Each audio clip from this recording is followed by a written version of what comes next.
Excellencies, ladies and gentlemen, esteemed participants, welcome to this webinar on housing, land and property rights, an obstacle to peace in Syria.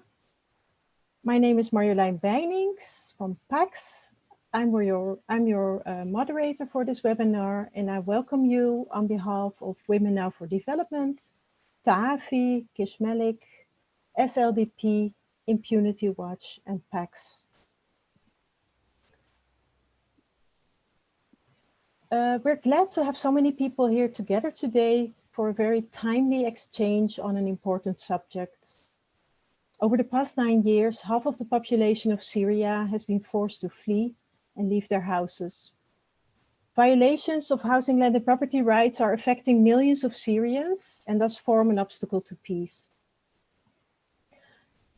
In his presentation at the Human Rights Council last week, Mr. Paulo Pinheiro, the chair of the UN Commission of Inquiry, also stressed the importance of HLP rights. And he said, and I quote, "Previous conflicts have shown that perhaps no factor will be more important for healing internal divisions and rebuilding trust at the local level than how the government deals with issues of housing, land, and property." End of quote. Today's conversation is also timely as the UN General Assembly is meeting, a session during which the Dutch government also announced it will hold Syria responsible, which is a sign to Syrian survivors and victims that they have international allies. Before we start with the webinar, I would like to share some housekeeping notes. First of all, interpretation is available. You can find it at the bottom of the page. English is for English and French is for Arabic. للغة العربية يوجد ترجمة، وللغة العربية ممكن تختاروا اللغة الفرنسية.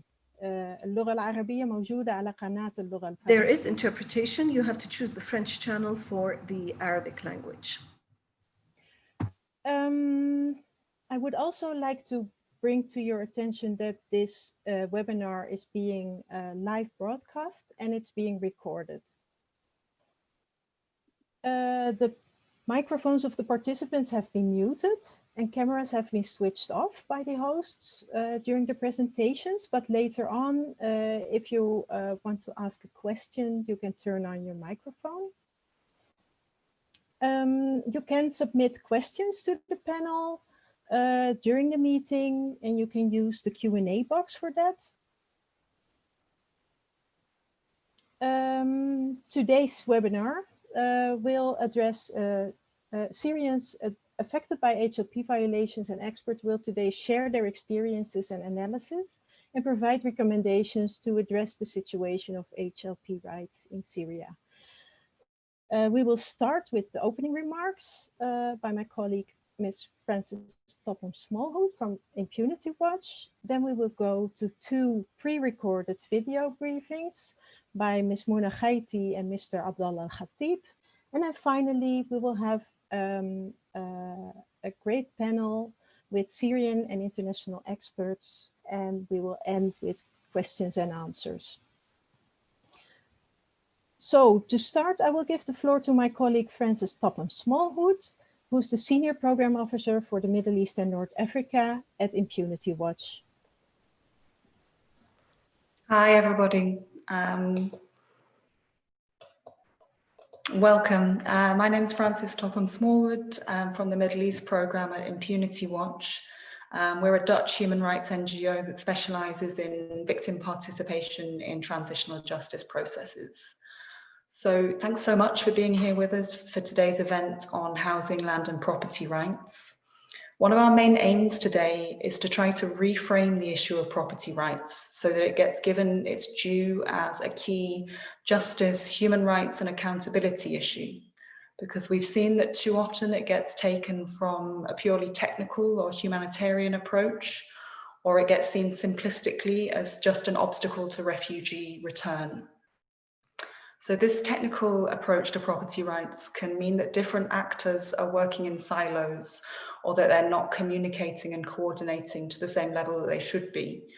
And we believe that a more comprehensive and joined up approach is needed. And so that's why we've invited a really broad range of actors today, from UN member states, UN agencies, the humanitarian and human rights worlds, in the hope that that can start to happen going forward. So to give a bit of background about where this event has come from, last year, a group of really fantastic Syrian human rights organizations, activists, researchers came together with some support from PAX and Impunity Watch to explore the issue of property rights and to find ways forward to address this issue in Syria, even with the conflict still ongoing. One of the results of that engagement was a policy brief that we released at the start of the year. And you should all have a link to that in the same invite email for this Zoom meeting today.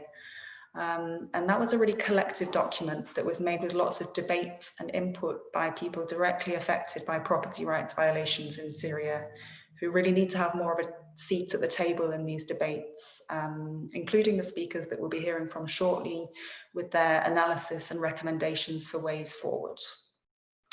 In that policy brief, we argue that all parties to the conflict in Syria have committed property rights violations.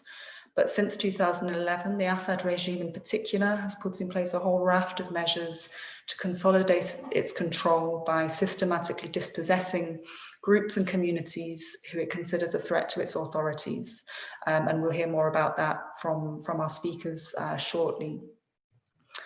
This has led to some fundamental changes in the demographic composition of certain areas in certain communities, which will be hard to reverse. And these measures affect millions of people. Social groups with a history of suffering discrimination in property rights, which go way back before the start of the uprising in Syria, stand to be disproportionately affected in the future. So that's particularly Palestinian refugees, women, and the Kurdish population in Syria. And of course, property rights violations don't exist in a vacuum. In Syria, they also intersect with a whole range of other atrocities: torture, arbitrary detention, enforced disappearance, unlawful attacks, and forcible displacement. And these more headline-grabbing violations are the most obvious obstacle to peace and justice in Syria. But the damage done by them is then entrenched and cemented in place as a longer-term reality by these violations of property rights as well. And as Marie-Elaine mentioned, the gravity of that situation was reflected in the latest Commission of Inquiry reports, which stressed property rights violations as a potential war crime, as well as an obstacle to peace and justice. So I'm really happy so many of you have accepted our invitation today. As we approach the UN General Assembly's third committee discussions on Syria later this month, we're very grateful to all the states and others who've helped keep property rights on the agenda as a human rights issue. And we really hope that more of you will be able to keep up that pressure and build more momentum on this key issue for Syria and its future. I think I'll leave it there for now. Thanks again, and I'll hand back over to Marie-Elaine and our great speakers now. Thank you. Thank you very much, Frances. So we will now first see a pre-recorded video by Mouna Khaity. Mouna is a laboratory doctor and a women's rights defender who was forced into displacement from Eastern Ghouta in 2018. She works with Women Now for Development as a coordinator of the Forced Displacement Project, which is a rights-based, conflict-sensitive project centered on the principles of self-empowerment, grassroots or community-led solutions, and supportive of forcibly displaced Syrian women.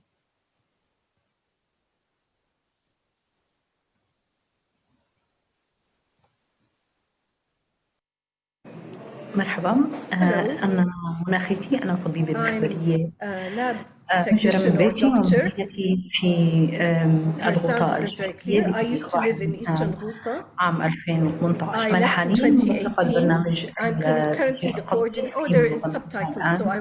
من أجل التنمية. بالنسبة لنا كنساء سوريات تعقيدات ملف حقوق السكن والملكية هي تعقيدات سابقة نعم 2011 بشكل أساسي تواجه النساء السوريات مجموعة من القوانين التمييزية المتعلقة بالإرث والعادات والأعراف الاجتماعية الأبوية التي تمنع النساء من حرية التصرف بممتلكاتهن في حال وجودها. هذان عاملان أدى إلى انخفاض نسبة حيازة النساء للممتلكات قبل عام 2011. ثم جاءت حزمة القوانين التي أصدرها النظام السوري ما بعد عام 2011 لتزيد من الوضع سوءا على النساء. قد تعرضت بعض النساء إلى مصادرة ممتلكاتهن نتيجة لنشاطهن الثوري أو حتى نشاط أحد أقربائهم الرجال. النساء من الوصول لممتلكاتهن بسبب سياسات النظام في التهجير القسري، كما أن النساء بطبيعة الحال ممنوعات من التصرف بممتلكاتهن وممتلكات أطفالهن في حال كان أزواجهن مختفين ومغيبين قسرا. يضاف إلى ذلك مشكلة الأوراق الثبوتية بالنسبة للنساء. هناك عاملان مهمان في هذا الموضوع. أولا الكلفة لاستصدار مثل هذه الأوراق بالنسبة للنساء النازحات داخليا والمهجرات قسريا، وبسبب ارتفاع معدلات الفقر بين النساء غير قادرات على إصدار مثل هذه الأوراق. أيضا في العديد من الحالات النساء فقدن الأوراق بسبب تعرضها للتلف بسبب القصف أو بسبب مصادرتها أحيانا. والعامل الثاني هو عدم الاعتراف بالأوراق الثبوتية الصادرة من مناطق المعارضة. كما نعلم الأوراق الثبوتية هي مرتبطة مباشرة بتثبيت الملكيات، وبالتالي النساء غير قادرات على استصدار أوراق ثبوتية، غير قادرات على تثبيت ملكياتهم، وبذلك يزداد الوضع سوءا على النساء. لذلك من الضروري جدا دعم جهود مؤسسات المجتمع المدني تمكيننا من القيام بتقديم خدمات قانونية مجانية للنساء، وبالتالي مساعدتهن على تثبيت واسترداد ملكياتهن وملكيات أطفالهن. كما أنه من الضروري إشراك النساء في أي جهود متعلقة بملف السكن والملكيات، وإشراكهن في وضع الاستراتيجيات وتنفيذ الخطط مستقبلا، لأن التحديات التي تواجه النساء هي مختلفة تماما عن التحديات التي تواجه الرجال بملف حقوق السكن والملكية من حيث الشدة والنوع. وأخيرا كمهاجرة قسريا بالنسبة لي من الضروري دعم المجتمعات والنساء في المناطق أو في مناطق ما بعد التهجير، لكن من الضروري جدا أن تكون جهود دعم المدنيين في هذه المناطق من خلال مشاريع التعافي المبكر وغيرها من المشاريع، لا تلحق أذى بملف حقوق السكن والملكية، ولا تؤدي إلى إتلاف أي من الأدلة التي تثبت على انتهاكات التي قام بها النظام وأدت بالنهاية إلى التهجير القسري. وشكرا لكم.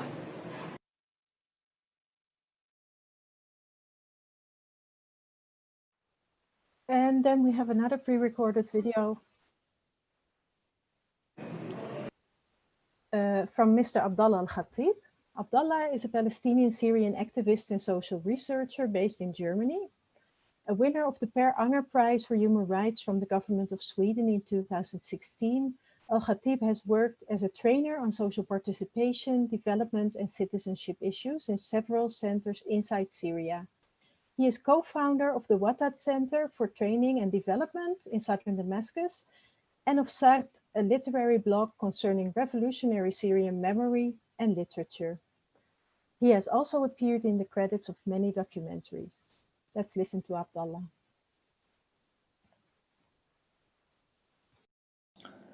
مرحبا، أنا عبدالله الخطيب، ناشط فلسطيني سوري من مخيم اليرموك، حاليا موجود بألمانيا. طلعت من سوريا بال 2018 بحملة تهجير قسري نفذها النظام السوري على منطقة جنوب دمشق وجزء منها مخيم اليرموك. اليوم حابب أحكي عن المشروع التنظيمي اللي أقره النظام السوري تقريبا من 3 شهور على مخيم اليرموك، وأناقش الإشكاليات النابعة من هذا المشروع. طبعا بالدرجة يعني قبل ما أفوت على الموضوع حابب أحكي نقطة كتير سريعة، انه النظام السوري اللي عم بقر هاي المشاريع هو نفسه النظام والجهه المسؤوله عن تدمير هاي المناطق السكنيه بشكل كامل. مخيم اليرموك ما يقارب 70% من الابنيه الموجوده فيه بحمله عسكريه نفذها النظام السوري ب 2018 بحجه اخراج تنظيم داعش من المخيم، ولكن حقيقه الامر انه تم تدمير المخيم والنظام السوري اخرج تنظيم باتجاه باديه سويدا. ولكن رح نتجاوز هاي النقطة لأكون شوي أكثر أحكي عن قضايا التقنية اللي العلاقة بالإشكاليات المرتبطة بقضية إعادة. المشكلة الأساسية الأولى أن النظام السوري يعني عم بيخطط لمشاريع تنظيمية للمناطق من دون العودة لأصحاب الشأن واللي هن السكان الأصليين لهذه المناطق. على سبيل المثال مخيم اليرموك ما تم استشارة مؤسسة اللاجئين الفلسطينيين واللي هي المعنية من قبل الدولة السورية على ملف اللاجئين الفلسطينيين. ما تم تنظيم التحرير الفلسطينية باعتباره ممثل الفلسطينيين. ما تم التواصل مع الأونروا باعتبار أحد الأطراف الدولية المعنية بقضية اللاجئين الفلسطينيين بسوريا. الإشكالية الثانية أنه النظام السوري ما قدم من خلال مشروعه أي حلول للإشكاليات النابعة من فقدان الوثائق. على سبيل المثال أن جزء مهم من الفلسطينيين والسوريين من سكان المخيم فقدوا وثائقهم نتيجة حملة التدمير اللي صارت بالمخيم. ما قدم حل حقيقة للناس الموجودين خارج سوريا. جزء من سكان مخيم اليرموك يعتبروا من المهجرين، يعني من المهجرين واللاجئين سواء بمحيط سوريا بلبنان وتركيا والأردن أو حتى بأوروبا. هدول ما في عندنا قدرة أو إمكانية ليثبتوا ملكيتهم، طبعا لأسباب أمنية، لأنه في مخاوف حقيقية أنه أقارب العوائل اللي داخل سوريا إلى داخل سوريا أنه تروح باتجاه مؤسسات الدولة لحتى تعمل اعتراضات على المشاريع التنظيمية. في إشكالية كتير كبيرة إنه النظام السوري ما عم ياخذ بعين الاعتبار خصوصية كل منطقة من ناحية السكان، الوضع الاقتصادي، الوضع الجغرافي لهذا المكان اللي عم بيتم شمله بالمشروع. على سبيل المثال مخيم اليرموك مثلا فيه عدد كبير من اللاجئين الفلسطينيين بسوريا في عندنا نوع خاص من الملكية مختلف عن السوريين، ولكن بنص المرسوم اللي أصدره النظام السوري بما يخص اليرموك ما في أي خلينا نقول استثناءات إلى علاقة بالحالة الفلسطينية. على المستوى الشخصي حاب احكي شوي هيك بشكل سريع. انا والدي كان معتقل عند النظام السوري لمده 2 و3 شهور، تهمته طبعا تمويل ارهاب، وهي اغلب المعتقلين بسوريا بينزلوا تحت هذا البند. وبموجب قانون الارهاب كل شخص بيكون معتقل لدى النظام السوري فهو بيتم تجميد املاكه حتى اثبات براءته. والدي ما تم اثبات براءته ولكن تم اخلاء سبيله، فهو عمليا نحن كمان املاكنا مجمده داخل يرموك. في عدد كبير كمان من المعتقلين بيعانوا من نفس امتى ممكن يكون في اعاده اعمار للمخيم، ممكن تستمر الموضوع لسنوات طويله من نفس المشكله. النقطة الأخيرة اللي حاب أحكي فيها إنه نحن ما نثق بنوايا النظام السوري اتجاه المخيم لعدة أسباب. أهم سبب إنه تاريخ اليوم ما بيسمح للسكان مخيم اليرموك الأصليين من العودة لمنازلهم بحجة إعادة الإعمار، ونحن لهلا ما بنعرف إمتى يصير. أنا بتمنى أن الأمم المتحدة تحديدا الأونروا تلعب دور أكبر بما يخص قضية اللاجئين الفلسطينيين بسوريا بالمخيم من حيث حماية الملكية. وقف تمويل أي مشروع إعادة إعمار بسوريا عموما بمخيم اليرموك خصوصا، لأنه هاي المشاريع عم بتهدد النسيج السكاني وعم بتهدد السكان الأصليين بالطرد من منازلهم اللي موجودين فيها ما يقارب 70 سنة من 56 تقريبا، يعني أقل لتاريخ اليوم. تحياتي للجميع وشكرا لكم. بسرعة هذا عبد الله. Somebody commented that he speaks very fast. We will now move to the live panel. So after having heard Mouna and Abdullah, who explained a bit more about how specific groups have been disproportionately affected by the violations of housing, land and property rights. So women have disproportionately faced problems because of these violations of housing, land and property rights. And Abdullah spoke about the situation of Palestinian refugees. We will now move to the panel. And the first two speakers will also speak about communities that have been disproportionately affected. We will first listen to Mr. Ahmed Hilmi. Ahmed is a non-violent Syrian activist and a survivor of 3 years in 9 different prisons. He's a co-founder of the Ta'afi initiative that supports survivors of detention and victims of torture with the aim of pursuing justice and accountability for Syria based on human rights. Ahmed, welcome. Can you tell us a bit more about what the link is between HLP rights and the detention issue, and how does it add to the violation of the victims' rights? Thank you, Marilyn. Actually, let me start to draw a picture of how wide the spectrum of victims of enforced disappearance, torture, and detention in Syria. So now, like according to the Syrian Network of Human Rights, there's over 120,000 enforcedly disappeared and detainee in all of Syria, and add to that more than 300,000 who have survived.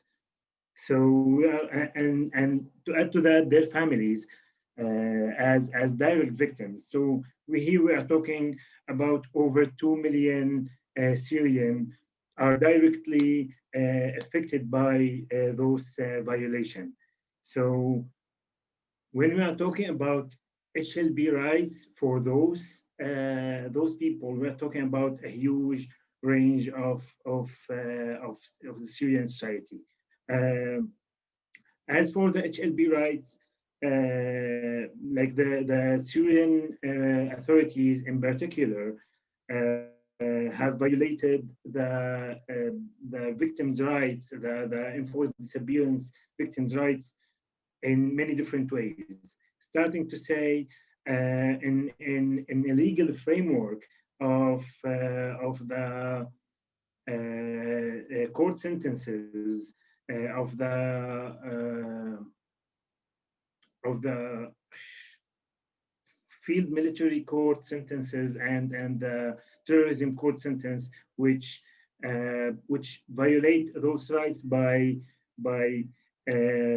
freezing, as Abdullah mentioned, freezing the properties for all detainees and for all who have been sentenced, or even if they are not been sentenced by those courts.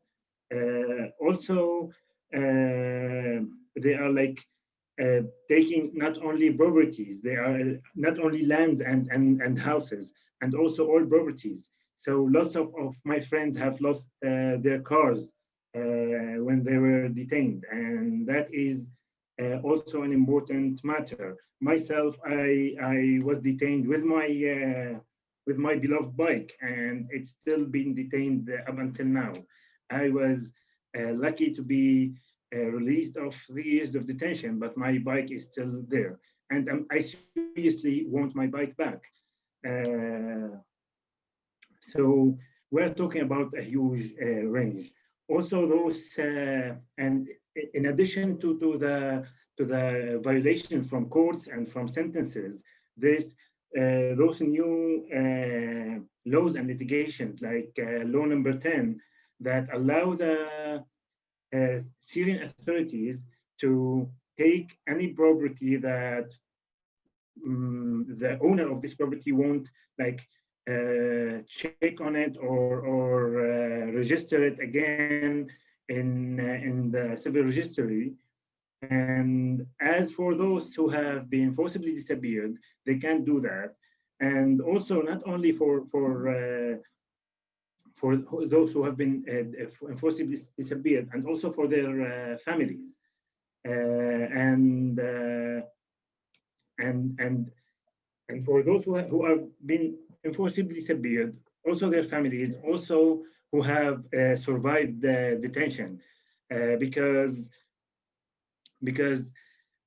for those they can't deal with their property rights for different reasons, because the regime is putting a security mark on people's properties, so they can sell or rent or do anything with it. And this mark is like you can't document it because it's not official. You can't get an official document saying that your land have a mark on it. We have tried to get some document on that, but we couldn't because it's only on the regime system. You can't access to it. You can't you can't take a document stating that you have a mark on your land. So if you have been sentenced in a court, you can't deal with your properties. If you haven't been sentenced, if you have been released from the court as Abdullah's father, you can't deal with your property. If you have been only detained and you haven't been going to any court on any you get any sentence, you still get this mark. And for those who have survived detention and they had to flee out of Syria in irregular ways, they also get this mark. So this mark is preventing all those victims, all those survivors and their families from doing anything with their properties. And so that won't only affect those people, also affecting their families. As you all know, that there's lots of Syrians have been killed under torture and under detention, and yet the Syrian regime won't say that they have been killed. They don't have any document to say that they have been they are dead. So their families, they can't deal with their properties, they can't rent, they can't even take money from their bank accounts. So Ahmed, looking at this accumulation of violations, how do you recommend that the international community addresses this, taking into consideration the victim's perspective? Yeah, so I think that I just wanted to say one thing, that one of my friends, a survivor, when we were consulting Ta'afi's network of survivers on this issue, they said that even if a political change have become, and even if we achieve justice, I can't go back to nowhere. I need my house. I need to go back to my house. So it will be a challenge in the future of the peace and justice for Syria if this issue won't be handled in the right way. So my recommendation is to foster the documentation efforts on and raise the awareness of Syrians about the importance of tracking their properties and keeping their documents for a future record, and also to inspect individuals committing crimes and impose targeted sanctions against them, as also to address this issue in any future peace talk or also on the political level. Thank you very much, Ahmed. And if people have questions to you, they can post them in the Q&A section. We will then move to Bassam Al-Ahmed. Bassam is the founder and director of Syrians for Truth and Justice. And Bassam, you will tell us more about the developments in northern Syria, because since the policy brief that my colleague Francis referred to was published in March, there have been new developments concerning housing, land and property rights in the north. What can you tell us about that, Bassam?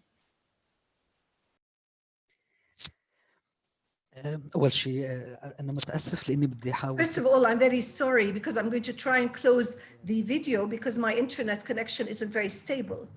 If I close the video, you might be able to hear me better. First of all, I would like to thank PAX and Women Now and Impunity Watch for their interest in this subject. And second, I would like to thank them for giving me the opportunity to talk about this issue that is related to HLP in northeast Syria and northwest Syria. The main update is, if we can say that, since the publication of this policy brief by Impunity Watch and PAX, is the last report of the Independent International Committee on Syria. For those who don't know what this committee is, it was established by the Human Rights Council in August 2011. Its task was to investigate the violations and the crimes that were taking place in Syria. The last investigation revealed these practices. These practices were done after Afrin was occupied and after Slain and Tal Abyad were occupied by Turkey. These discussions were always taking place, whether between the Turkish government or the coalition or the groups controlling these areas, about the nature of these violations. The last report revealed them without leaving any doubt. There's a methodological violation, confiscation of these properties. And also the report clearly stated that it is done deliberately. Kurds are being targeted deliberately in Afrin, and it gave examples from Sheikh al-Hadid area and from the other Syrian areas, how one of the members of the group in Sheikh Hadid area forced people to go out of the houses where less than 3 people lived. The other thing in this report, in this latest report, is that it states, or for the first time almost, it dedicated a whole paragraph about the expropriation in these areas. And it said that and it talked about the violations that happened in Ras Al Ain are very similar to what happened in Afrin. And this might be quite fortunate or in favor of the IDPs and the people in Ras Al Ain, because there's more attention now being paid by the media to all of these and by the organizations as well. And the victims were able to talk to the committee and to reveal this crime. It was done methodologically, repeatedly, and terms were used that we weren't quite well known, because the different factions or the coalition or the Turkish government, people were reaching out through intermediaries to talk about these violations. They were saying that these are individual actions. We will hold them accountable. They won't be repeated. This report said that no, it was targeted, it was methodological, and it was done repeatedly against the Kurdish Syrians. I think if we can sort of blame somebody, maybe the USA is to be blamed or to be held accountable, because there was an agreement between the USA and the Turkish government to guarantee the safety of the people in that area that came under their control. Nab' al-Salam and also the Syrian coalition and the transitional government need to end these violations. They need to allow the refugees to go back. We need to stop these deliberate demographic changes in Syria. And of course, as we condemn the violations that the government and the Syrian regime did, or any other party did, we also condemn what's happening in these areas as well. And we demand that they stop, and we demand that all the people can be allowed to return to their original place.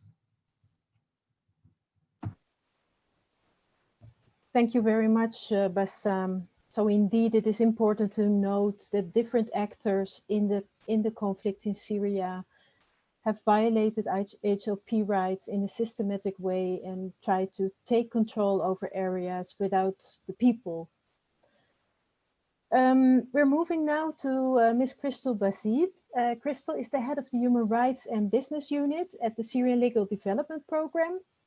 Prior to joining SLDP, Crystal worked as a business and human rights consultant, advising on a wide range of projects with leading experts in the fields with the private sector, international and academic institutions. She's admitted to the Beirut Bar and worked as a lawyer in arbitration and human rights. Crystal, welcome. From your perspective as the Human Rights and Business Unit at SLDP, how are businesses and business persons perpetrators of HLP rights violations? Thank you, Maryline, and thank you for the opportunity to speak on this about this topic. So when we're looking at the obstacles to HLP rights in Syria, we always think about the role the regime plays. We think about Law Number 10, Decree 66, and we look at the regime's strategies in punishing communities opposed to the government. However, we also need to look at businesses and business persons because they have been providing financial, logistical, moral support to enable and facilitate the commission of these international crimes. And in this sense, businesses have likely contributed, if not been complicit, to HLP violations along with the Syrian government. At the Human Rights and Business Unit at SLDP, we've been looking at these issues for the past couple of years. We look at the role of businesses and investors, and I will provide a few examples of those in my presentation today, but I invite you to go check our website and look at our policy briefs where you will find more documented evidence on that and more on this topic. So in our research, we have found that humanitarian actors operating in Syria, including the UN, through their procurement contracts, have been benefiting suppliers and contractors that are in turn involved in HLP violations and human rights abuses. An example of that is in the period between 2017 and 2018, a UN agency has entered into contract with Talas Group, an import-export group trading company that manufactures canned goods and a wide range of other foodstuffs. It entered into a contract for the amount of $669,000 US. Anas Talas, which is the leading businessman of this group, has high economic activity and interest in the Syrian economy. In 2018, Talas Group, chaired by Anas himself, signed a minority shareholder in a joint statement, in a joint investment with Damascus Sham Holding to establish Mirza Company, which in turn took part in the Marota City project, which we all know is very high on HLP violations. Additionally, another UN agency awarded contracts that are worth 188,000 USD to Tarif al-Akhras and partners, which is owned by Tarif al-Akhras, which is a relative of Bashar al-Assad's wife. He is also a member of the Syrian Chamber of Commerce and is shareholder of Sham Holding, which is also highly involved in the Marota City project. So looking at other involvements of businesses and business persons, we subcategorize them into different groups. So we look at their involvement in urban redevelopment projects, them providing financial and logistical and moral support to the Syrian government, their involvement with scrap trade, rubble removal, and financing militias.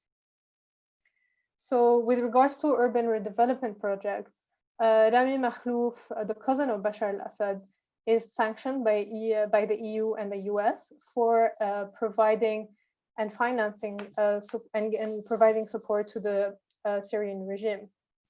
Coincidentally, he's a majority shareholder of Rawafid Damascus, which is one of the investors of Marota City. In fact, the EU acknowledged in its sanction that Rawafid Damascus, which was also sanctioned, it noted that the project involved the development of land expropriated from persons displaced by the conflict in Syria, and that the expropriation prevents those persons from being able to return to their homes, violating the rights to return of the displaced persons. So we also see that these business persons and businesses are providing logistical and moral support to the Syrian government. Another example of that is Wasim Katan, another business figure who has emerged as a powerful person during the Syrian conflict. He has accumulated his fortune due to unlawful activities, specifically during the siege of Ghouta. And between 2017 and 2019, Katan established a number of companies. Shortly after, he was awarded contracts by the Syrian government to rebuild, manage, and invest in shopping malls and facilities. So you see, all of these matters are not of a matter of sheer coincidence. With regards to scrap trade, Hamad Hamsho has been involved with the 4th Division of the Syrian military, so with the Syrian military. And we found out that the 4th Division seized scrap metal during their operation in Damascus and in the countryside. And they forced local mediators to sell this metal at a very low price to Hamsho's metal factory in Ada's industrial area, where the looted metal was then melted and then resold for a higher price. With regards to rebel removal, an example of that is the company held by Manfouch. And we also see that they were highly involved with the Syrian government and affiliated with them, which to allow their companies to remove the rebel and profit financially from the destruction they caused themselves.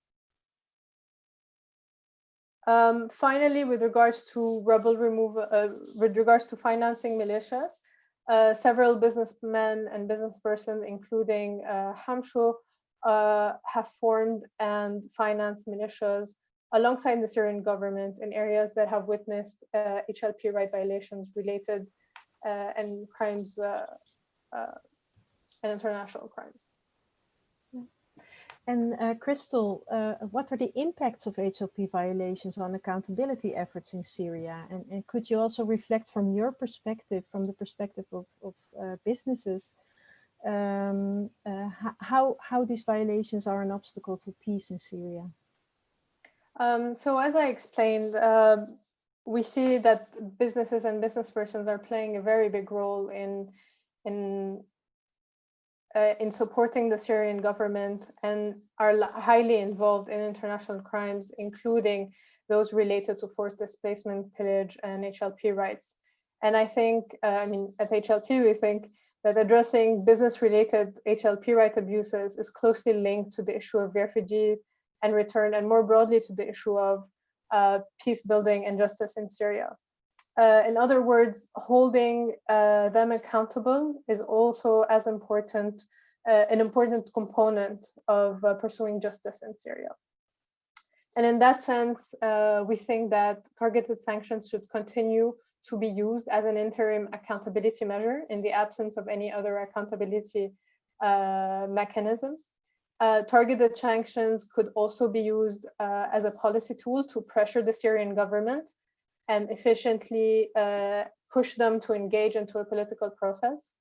But also sanctions can send a clear message to HLP violators to tell them that this will not and should not be tolerated.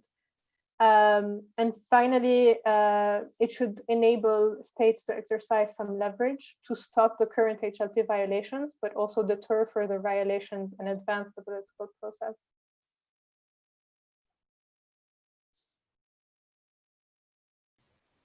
Thank you very much, Crystal. We will now move to Sausan Abu Zainuddin. Sausan is a Syrian architect and an urban development planner based in London.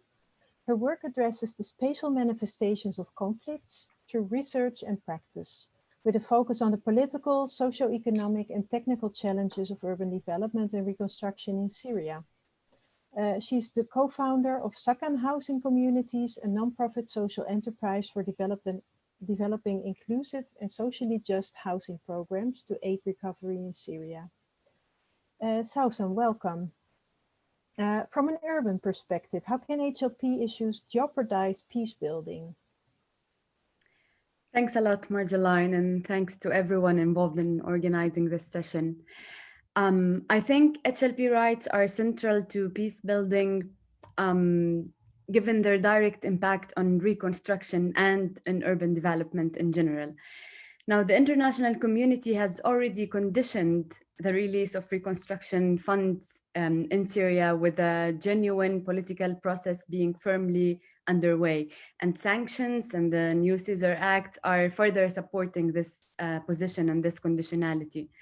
But despite this, I can say that reconstruction has already started in Syria in a way or another. So perhaps not in its mainstream definition as a centrally managed and national process, but at least the regime has already embarked on its own reconstruction process with specific and targeted urban development projects.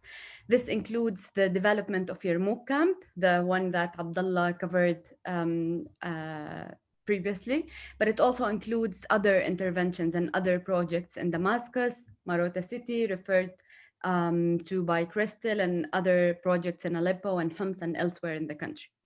So in addition to these projects, we also have the discriminatory legislative structure dictating HLB issues and urban development patterns by the regime since the early 2012, which includes all the laws presented by my colleagues as well, from Decree 66 and its later escalation into the problematic law number 10, to laws providing for seizing or freezing the terrorist properties, suspending registries, land registries in opposition-held areas, digitizing registries, laws for removing rubbles, public-private partnerships for urban development, through which companies like Sham Holding, referred to by Crystal, were also established.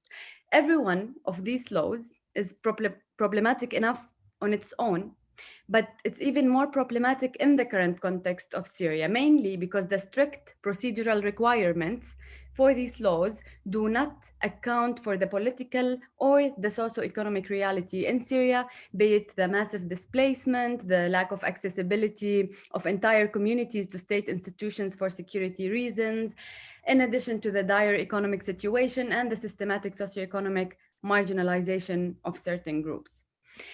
And to further exacerbate this, the urban development projects enacted by the regime through this legislative structure are problematic in nature because they adopt a neoliberal approach in a very challenging and unjust and inadequate urban context in Syria. And if I'm to explain this broadly, informality in Syria is massive. Nearly half of the Syrian land was not registered before the conflict. Informality has to do with the spectrum of land tenureship in Syria. Itself a complicated one, the spectrum, but it also has to do with compliance with planning standards, land use patterns, states of buildings over land, buildings permissions, specifications, etc. So there is a serious issue of informality, and this is a product of a state failure in urban governance and urban development in Syria, if we're not to say that this is a deliberate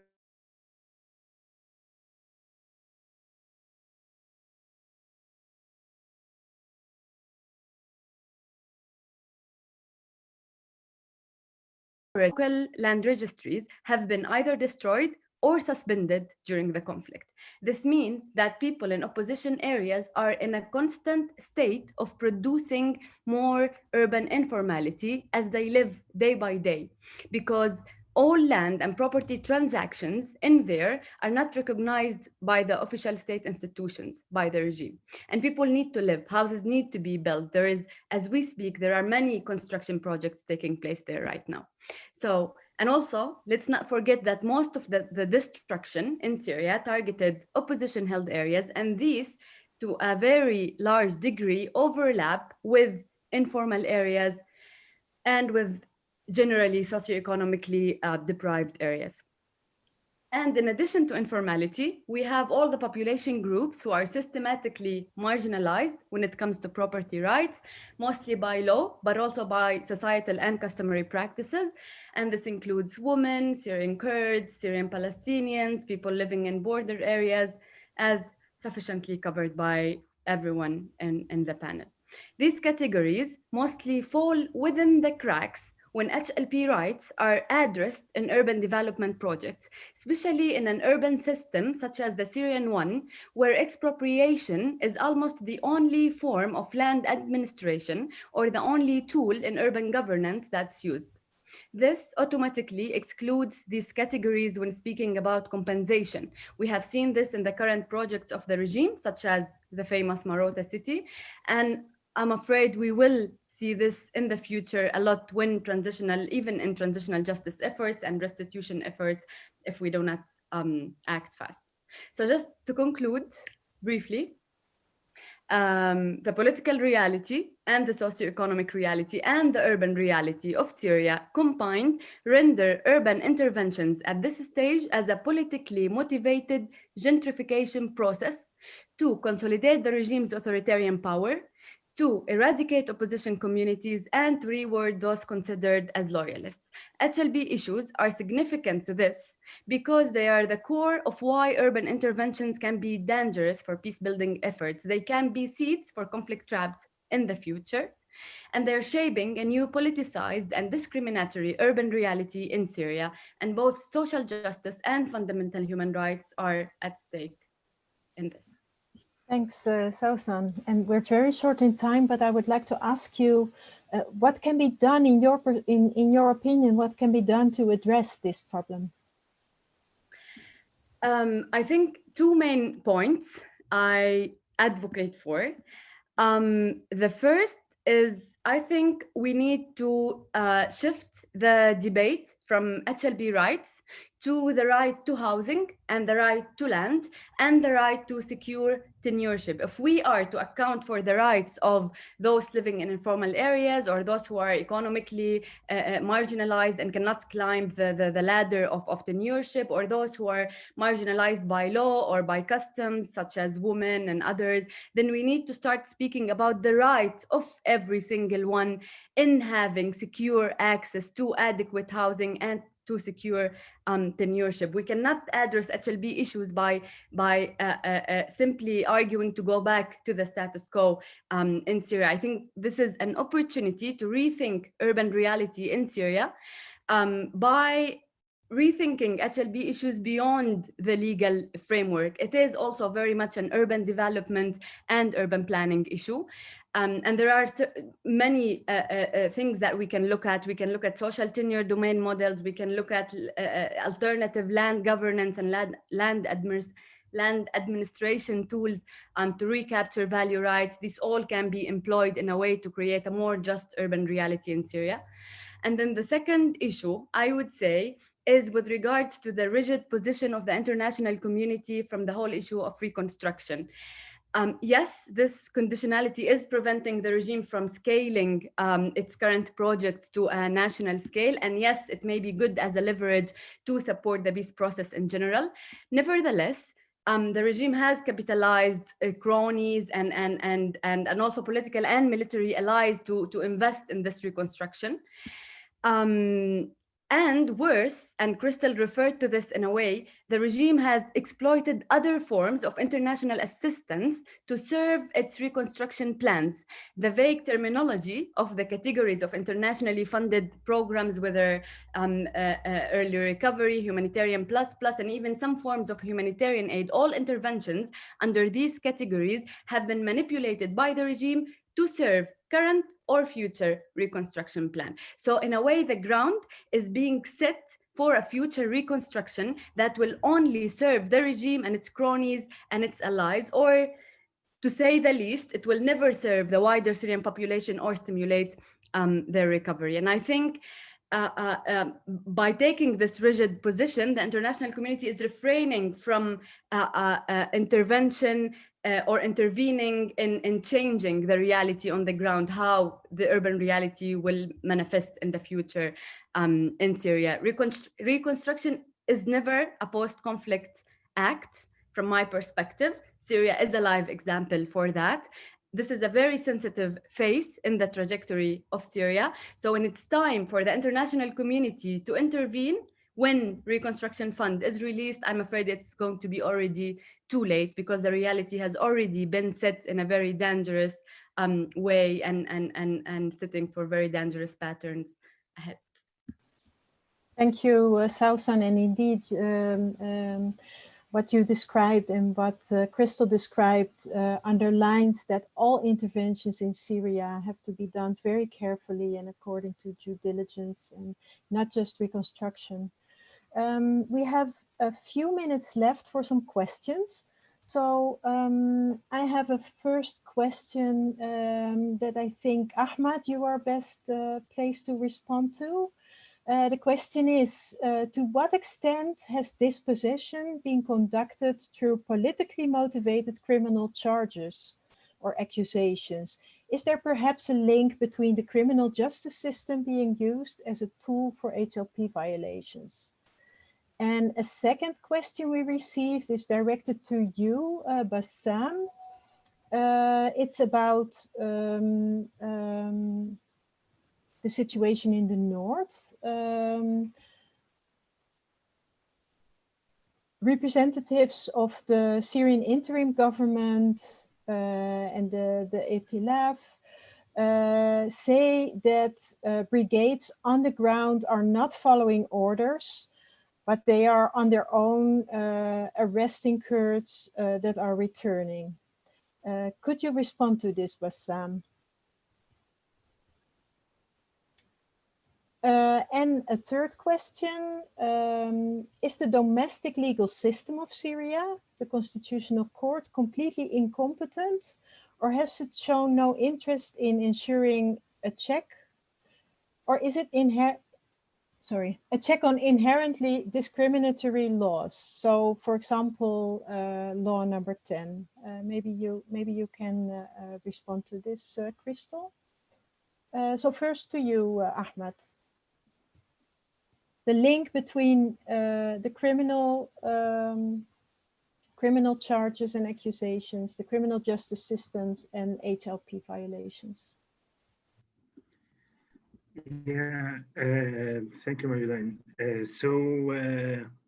For most of the detainees and the enforced disappeared, they have been accused for. Can you hear me? Yes, you can continue, Ahmed. Yeah.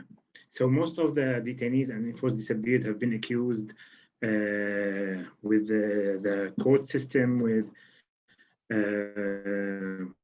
unrealistic accusations and politically driven accusation. Like Abdullah said before that lots of detainees have been accused of funding terrorism. And like one of the detainees I have been detained with, and he was later executed by the military field court, and he was 17 years old.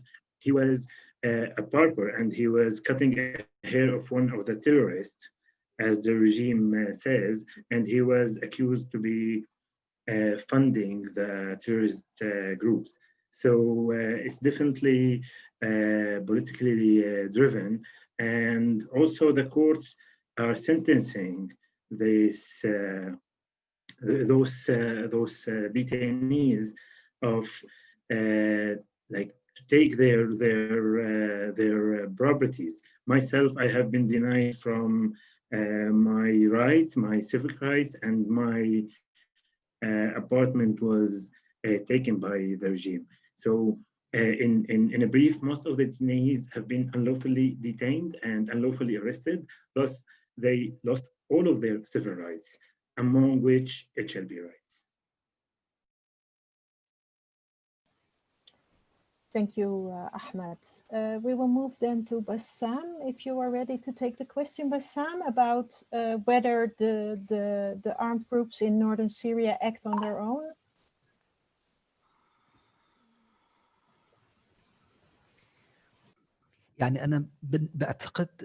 I think that when it comes to the issue of orders, it's a very important issue. I don't think a party like the coalition that has formed the transitional government, these groups are under the transitional government and the Ministry of Defense. It's not logical for them to say that they don't have control over these groups. These groups are under them. So I think the legal and moral and political responsibility is a joint one between the Turkish government and the Syrian coalition. The Turkish government is actually in control. And this is what the international committee said, not me personally. They talked about the Turkish government's responsibility in these areas and how its responsibilities are that it should end these violations. They've supported groups, they've armed groups, and these groups have come in from the Turkish areas. These factions that control Afrin and Ras Al Ain were armed and were trained and supported for this purpose. And the Turkish government or the coalition in particular are called upon to take a stance here and to stop this and to allow the original people to go back to their places. Thank you very much. And he speaks way too fast. Yes, and in addition to that, we also received a reaction from the Turkish representative who says that Turkey categorically rejects the allegations of the Commission of Inquiry. And that, and she points out that we also have to look at the violations of housing, land and property rights that were committed by the SDF. And of course, as I already mentioned earlier, the situation in Syria has led, the conflict has become a situation in which different conflict actors have all used their military power to violate housing, land and property rights and to take control of land without the people. I want to go to Crystal for the question about the Constitutional Court and the discriminatory nature of laws in Syria. Could you reflect on that, Crystal?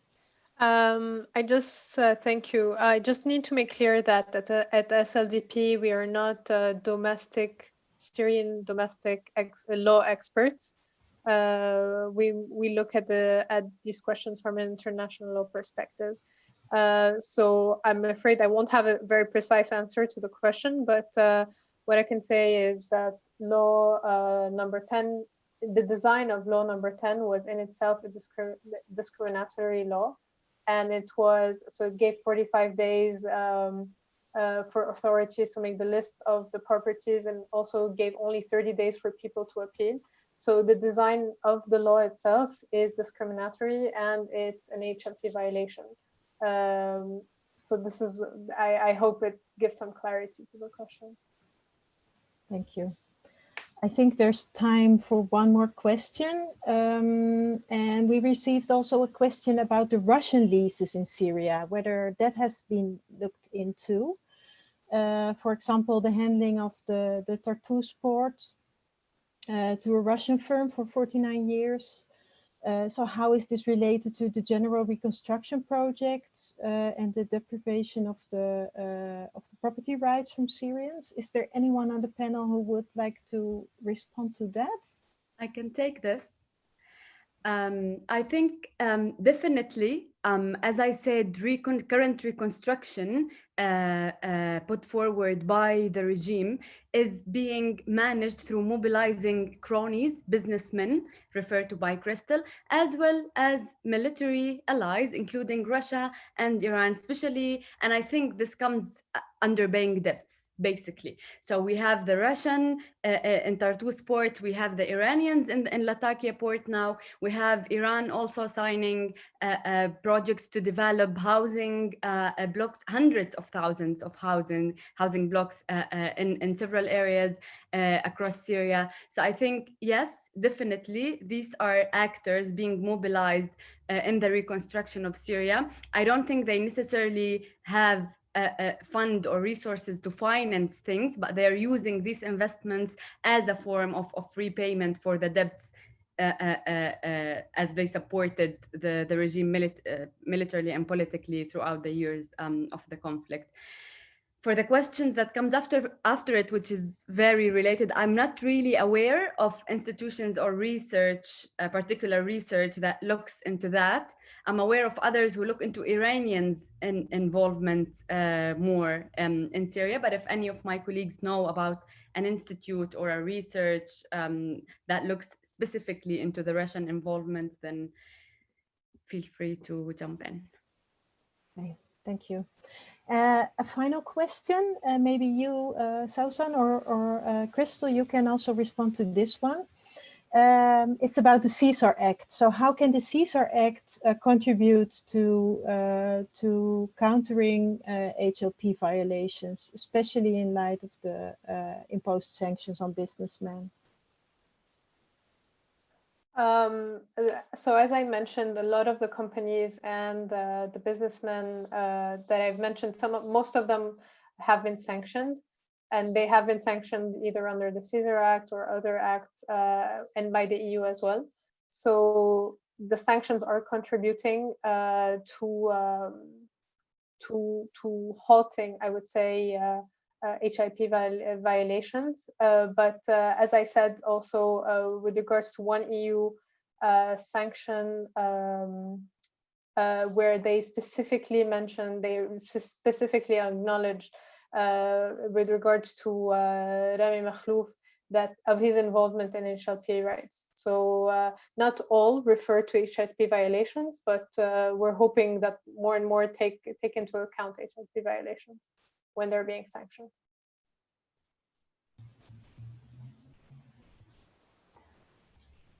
I think do you want to add to that, Sausan? I just wanted, just very briefly, that because it targets reconstruction efforts in Syria, so in a way, or any construction projects in Syria, the CSAR Act, so in a way or another, it has direct effect on HLP issues. And I think it works, especially when it comes to targeted sanctions, because some of the companies who were investing in Marota city was dissolved by its owners because of these targeted sanctions for those involved in discriminatory urban development projects. So I can't speak broadly for the CSAR Act, but I know that targeted sanctions like this do have impact, clear impact, direct impact. Okay, then I think it's time to end this webinar. We have seen that the issue of housing, land and property rights can be approached from many different angles, and the violations have also affected different parts of the population in very different ways. So it's a complex issue that requires a lot more studying and discussion. And we hope that this conversation has been another step towards that aim. And we hope that that leads to further follow-up discussions about the different aspects of these violations. I would like to thank all the participants for being with us today. And I would like to thank all the panelists for their participation. And of course, I would like to thank the interpreter as well, who had to deal with some very fast talking people. So thank you all.